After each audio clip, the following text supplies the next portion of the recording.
Bonjour Benjamin Haddad. Le week-end, on vient de le dire, sera pluvieux, mais on ne pourra pas se réfugier à l'Assemblée nationale, s'abriter, puisqu'on l'a appris hier soir. L'Assemblée va suspendre ses travaux. C'est une décision du gouvernement qui ne plaît pas à la gauche, alors que la partie recette du budget devait être votée lundi. Comment on va faire alors que ce texte est déjà très en retard dans la lecture notamment de tous ces amendements? Non, mais vous voyez, le débat a avancé et c'est que les parlementaires font un travail qui est très exigeant, mais qui est important et je pense qui est de très bonne tenue ces dernières semaines. Vous savez, le gouvernement, il a tenu ses engagements.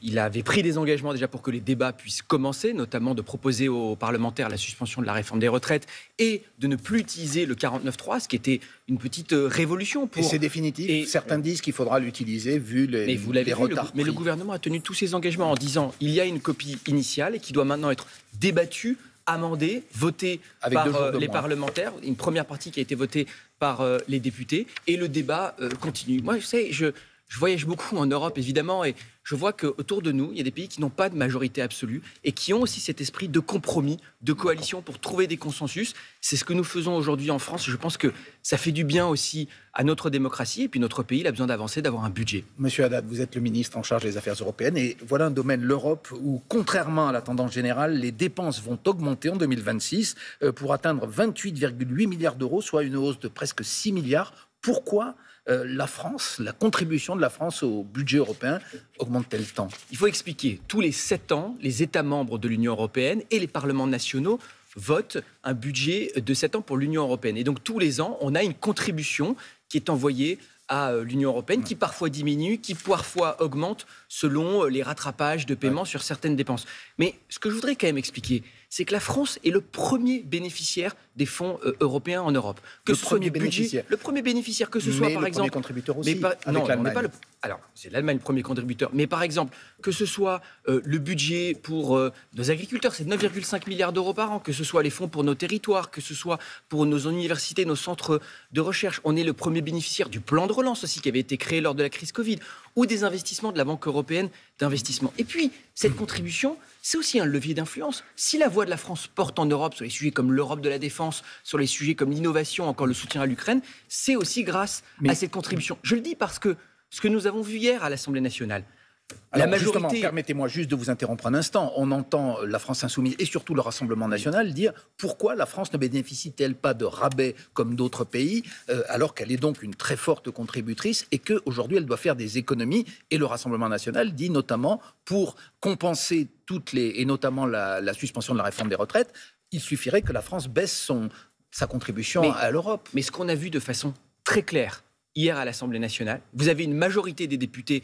qui ont fait le choix de dire « nous, on veut faire partie de l'Union européenne, nous, on veut continuer à contribuer, on veut continuer à bénéficier de notre appartenance à l'Union européenne, au marché intérieur, que ce soit le PS, les Verts, le Bloc central, les Républicains. » Et puis vous avez eu une coalition du Frexit entre la France insoumise et le Rassemblement national qui, au fond, veulent remettre en question ce qui font les règles communes. Il n'y a rien entre les deux. De notre Frexit, appartenance. On sort de l'Europe ou on paye beaucoup. Mais il n'y a pas moyen de payer un petit peu moins. Mais se mettre en contravention avec les règles communes de l'Union européenne, tous les pays de l'Union européenne respectent leurs engagements, paient cette contribution. Nous portons une voix exigeante. Quand on est pro-européen, on est aussi lucide, on veut transformer l'Europe, on est exigeant, que ce soit sur la défense, que ce soit sur le soutien à l'innovation, sur la simplification des règles.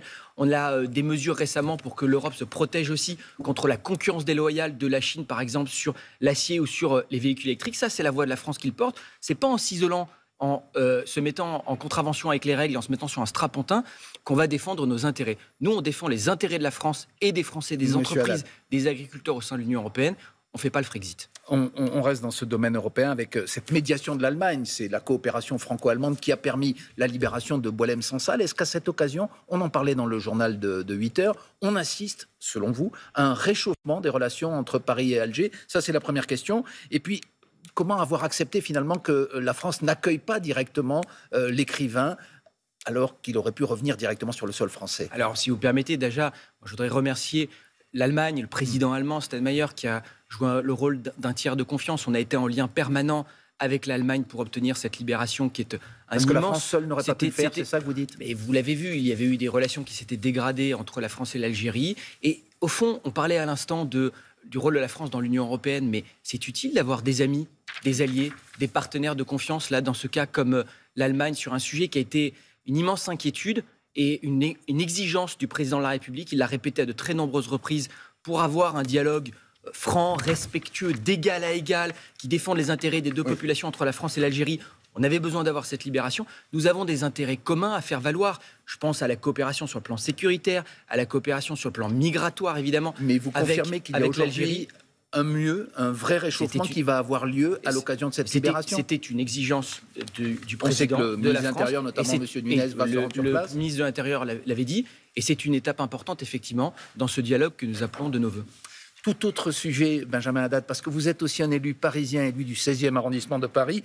Pourquoi j'ai envie de vous poser une question ce matin? Parce que contrairement à votre parti, Renaissance, le parti macroniste, vous avez décidé, vous, de soutenir Rachida Dati à l'élection municipale des 15 et 22 mars prochains. Ça crée quand même quelques remous, puisque Gabriel Attal, le patron de Renaissance, lui a dit qu'il soutiendrait un autre candidat, M. Bournazel. Vous assumez votre différence? Oui, vous savez, j'ai fêté mes 40 ans il y a quelques semaines.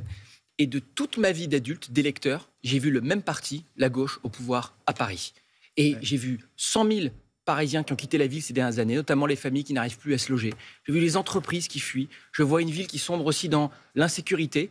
Et Rachida Dati peut gagner à Paris. Elle peut nous faire gagner, elle peut nous rassembler, créer la dynamique dès le premier tour pour remettre de la sécurité, pour remettre de l'attractivité économique, pour remettre de l'énergie dans cette ville. C'est pour ça que je soutiens avec mon collègue Sylvain Maillard, avec beaucoup d'autres et avec énormément de militants. Mais vous n'avez pas convaincu Gabriel Attal et tous les autres élus Renaissance de Paris? Écoutez, moi je suis Renaissance. Ça fait quand même un petit peu désordre, la division au sein de votre parti. Je suis Renaissance, je suis loyal à ma famille politique, je suis loyal au chef de l'État. Là, je pense sincèrement qu'on a une opportunité pour créer une dynamique et gagner la ville. Moi, je souhaite l'union la plus large possible autour de Rachida Dati. C'est une femme libre, c'est une femme forte, c'est une Parisienne engagée et expérimentée. Et encore une fois, ça fait 25 ans que nous avons le même parti au pouvoir à Paris. On en voit les résultats. Il y a énormément de Parisiens qui veulent l'alternance. On peut l'avoir. Mais c'est aussi une femme qui a, avec toutes les qualités que vous venez de décrire, aura à répondre devant la justice au mois de septembre 2026 pour corruption et trafic d'influence. Est-ce que ce n'est pas un handicap majeur dans la campagne qui va s'ouvrir dans les prochaines semaines? Moi, sur ces sujets-là, je suis ministre,